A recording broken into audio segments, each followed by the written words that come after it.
No niin, se on minä täällä taas ja mä lupasin kuvata teille videon jo oliks nyt perjantai, mutta mentiin tuolla meidän appivanhemmilla käymään, joten en saanut siitä syystä sit kuvattua mitään pätkää, eikä mulla ollut siellä oikein aikaakaan väsätä noita videoita tai mitään paikkaa ja tilaa, niin nyt niin joudutte odottaa tänne sunnuntaihin asti. Mulla on vähän vaikea, mulla ei oo mitään vieläkään millä kuvata. Just puhusin, että pitäis varmaan ostaa semmonen kamera ja sit läppäri, millä mä voisin editoida vähän paremmin näitä videoita. Koska tää ei oo kovin kivaa tän kännykän kameran kanssa kävellä täällä pitkin kämppää ja yrittää löytää joku hyvä pöytä tai joku mistä tätä pitää tai sit ihan vaan kädessä tälleen. Et varmaan pitäisi ostaa semmonen, jos mä nyt meinaan kunnolla jatkaa näitä videoiden tekemisiä, niin ois paljon mukavampi sit kuvata ja vois vähän paremmin tehdä noita muokkauksia, niin ei tarvis välttämättä tehdä tälleen raakana putkeen kaikkea. Ja näin. Tänään mä ajattelin mun videoissa puhua vähän niinku taas perusasioista tai tämmöisistä. Mä laitoin yhteen tämmöiseen ryhmään, missä on myös ylläpitäjänä.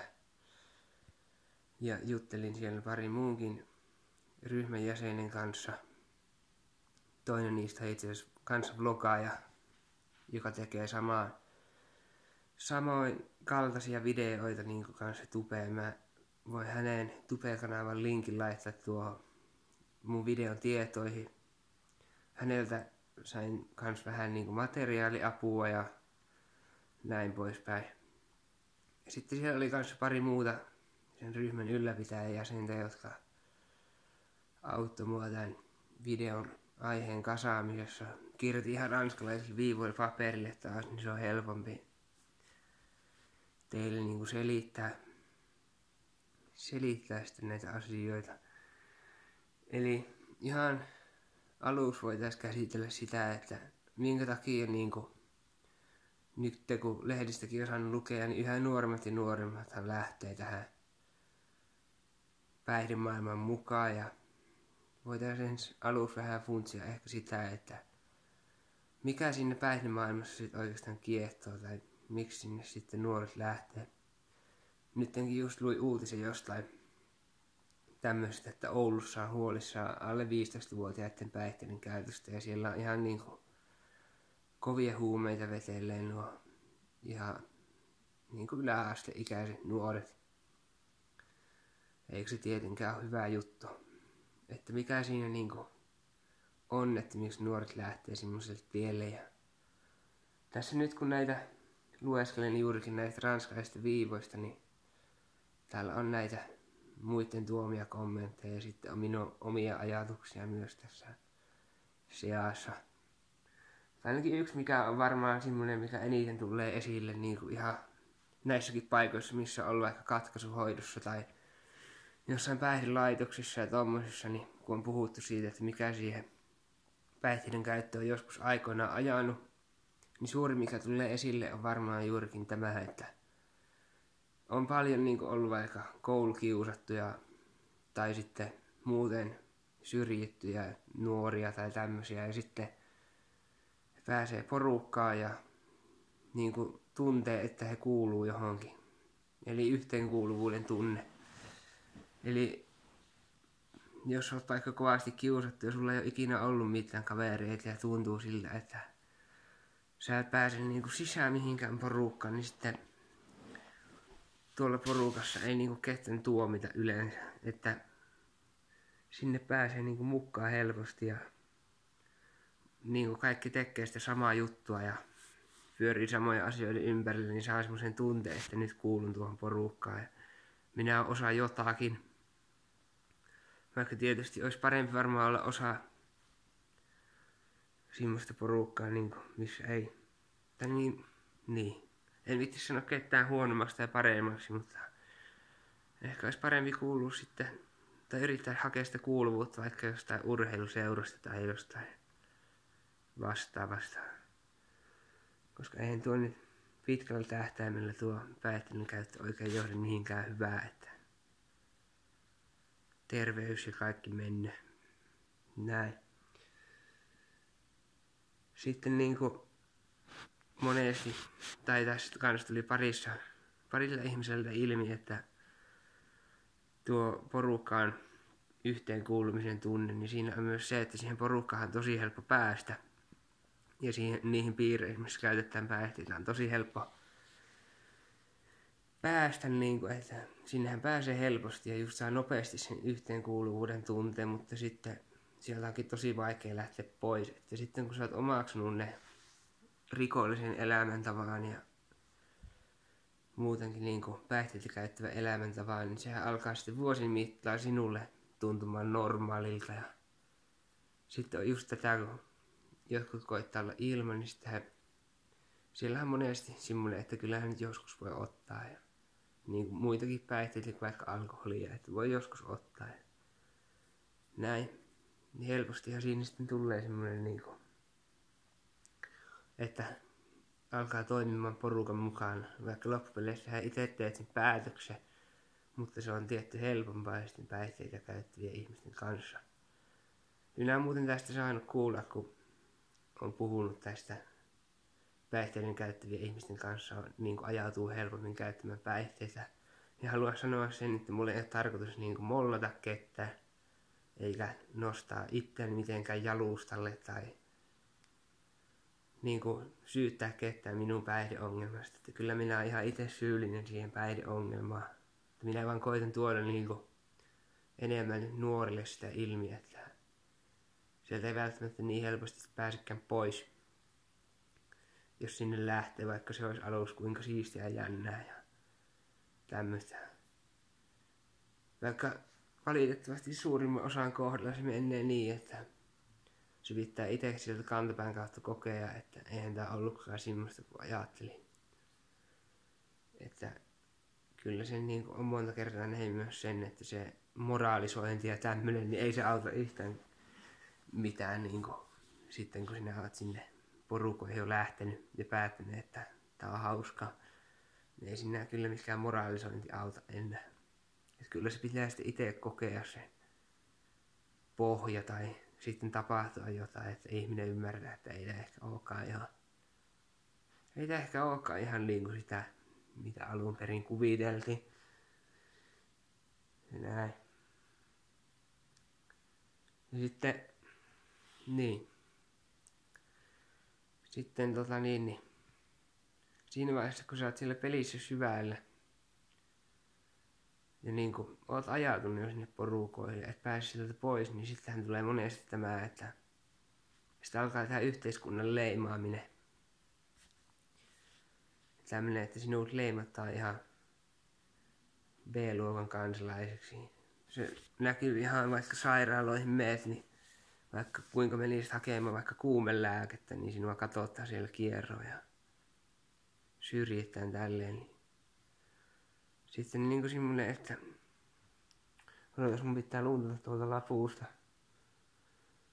Niin, että sitten kun jokainen niin kuin päihteiden käyttäjä on oikeasti ihan tavallinen ihminen. Minä olen tätä toitottanut mun videoissa tosi monta kertaa. Mutta se, että sit kun sä elät päihdepiireissä, missä tapahtuu kaiken näköistä, mitä ihmisen ei pitäisi nähdä, on väkivaltaa ja tämmöistä, niin sitten se niin sanotusti kovettaa ihmisiä. Eli sitten kun sä alat niin semmoista raitistumisprosessia tekemään, niin sitten niin se huomaat jossain kohtaa vaikka. No se vie aikaa kyllä tosi paljon. En nyt osaa sanoa mitään tarkkaa, kun se on jokaiselle yksilöllistä, mutta jossain kohtaa kuitenkin huomaat, niin kuin, että sullakin on se tunne-elämä siellä. Mitä sä oot vaikka luullut, että sulla ei oo. Että jokaisella ihmisellä on kumminkin semmonen oma sisin, mikä on vaan sitten sen päihdemaailman alla, niin sanotusti, että se päihteiden käyttö vie sun niinku moraalin ja ehkä empatiakyvynkin joiltain, en tiedä kaikilta. Minulta se ainakin on vienyt myös niin, että tosi paljon on niinku, silloin kun käytin enemmänkin, vieläkin huomaa, että teen sitä välillä liikaa, että ajattelen vaan niinku itteeni.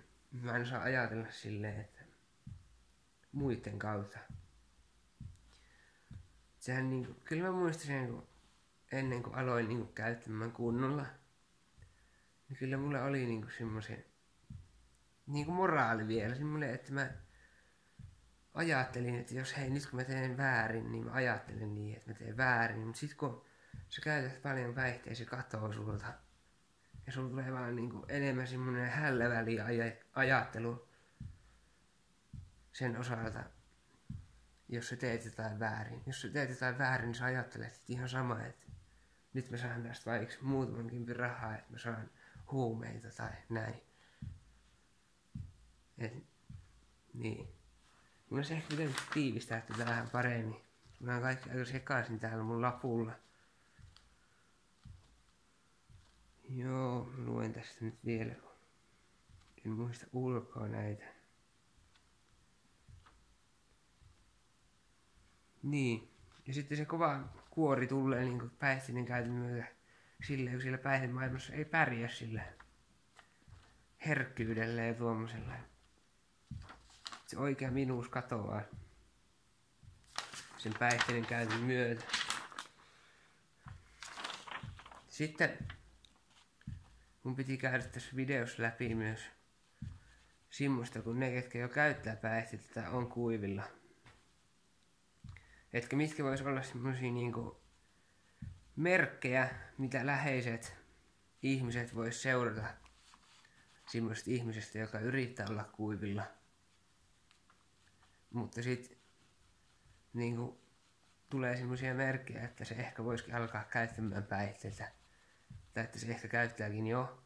Ja toki myös käyttävät ihmiset voi näitä merkkejä niinku miettiä. Et sehän vaatii tosi paljon sitä, että jos sä itse yrität olla raittiina, niin muiden ihmisten on tosi vaikea huomata se.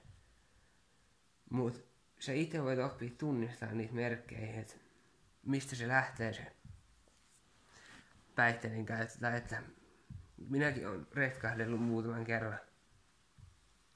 Niin minäkin olen oppinut tunnistaa itsessäni just niitä merkkejä silleen, että on voinut olla vaikka silleen, että on parin kuukauden päästä jotkut juhlat. Niin mä oon ollut raittiina ja sitten on joku hyvä tämmönen tekno-tapahtuma tai joku ja sit niinku saatan sanoa Sannille, että hei, lähdetään tonne ja näin. Ja sitten kun en ole oikein teknotapahtumissa ilman mitään laittomia piristeitä ollut, niin sitten alkaakin jossain kohtaa miettiä, että hei, tuolla voisi kyllä ehkä se yhden kerran ottaa ja kokeilla, että voisin kokeilla tuolle, että joo. Ja sitten se menee siihen, että mä varovasti vaikka yritän vihjata siitä jotenkin Sannille, että voisinko nyt ehkä kuitenkin tehdä näin. Ja alan keksiä niinku tekosyitä. No sit mä voin, jos mä saan siellä tehdä niin sit mä voin tehdä jotain ekstra juttua tai lupaudun johonkin. Tai tiedätkö, alkaa sönköttämään jotain turhaa paskaa, että minkä takia sais tehdä niin. Niin. Sä alat keksiä tekosyitä sit, että miten se pääsee sit vetämään.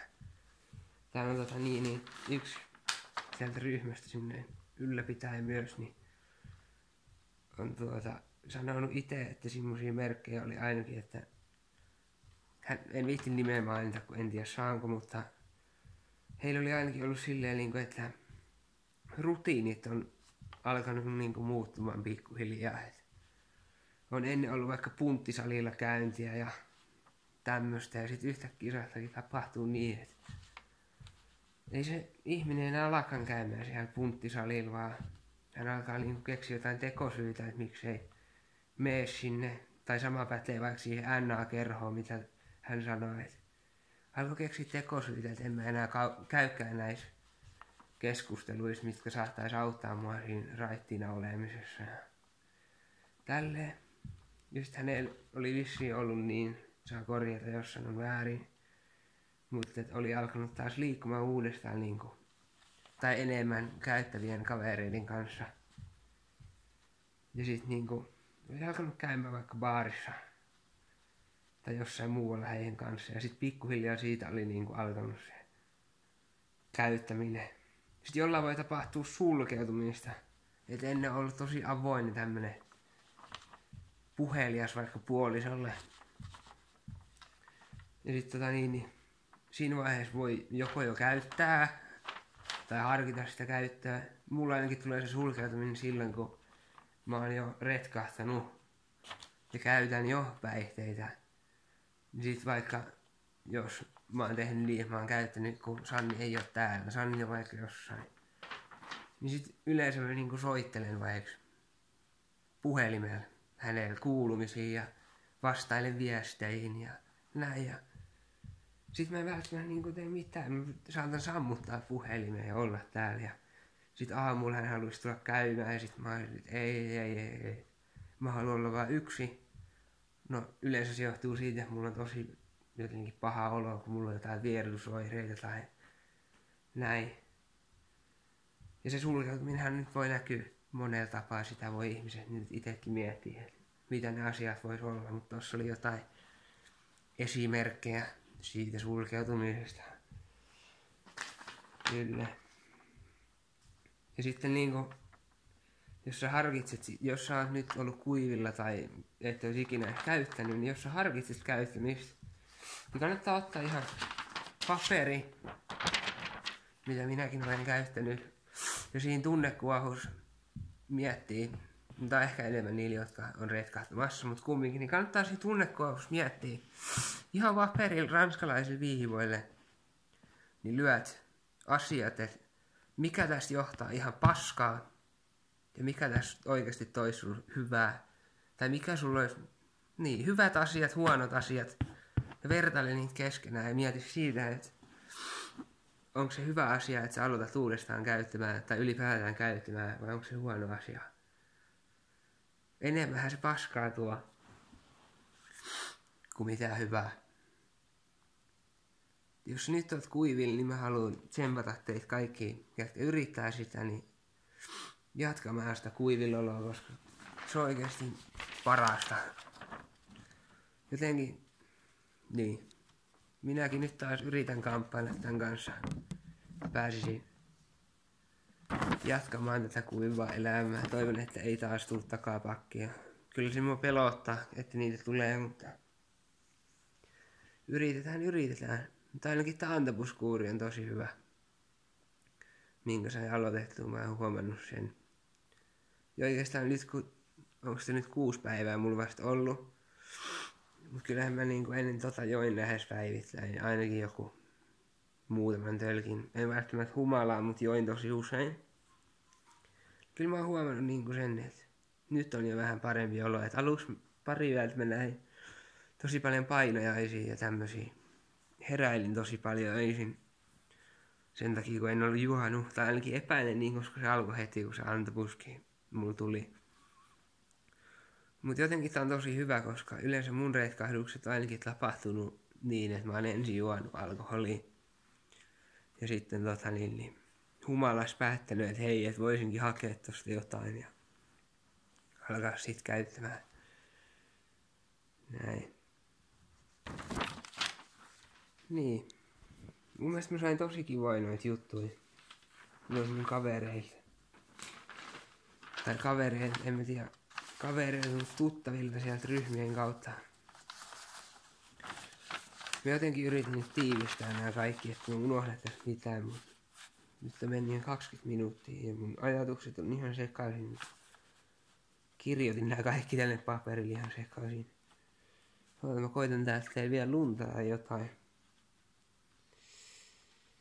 Niin, sitten on tietysti tämä, että jos sä käytät päihteitä, niin yksi miinuspuoli on ainakin se, että usein jää niin sovitut asiat hoitamatta. Se voi myös olla varomerkki, että ennen täsmällinen ihminen, joka on hoitanut kaikki vaikka asiansa, jos aamulla on vaikka koulua tai työhaastattelu tai ihan vaikka joku tukihenkilön kanssa kahvilla käyminen tai joku, Niin sit semmonen ihminen, joka on yleensä hoitanut ne ihan asiallisesti, niin sit päihteiden kanssa käy helposti silleen, että ne asiat jää hoitamatta. Sulla on niin pahat olot aamulla, että sä et pääse sängystä, tai sit sä oot edelleen sekaisin aamulla, etkä pääse sängystä ylös.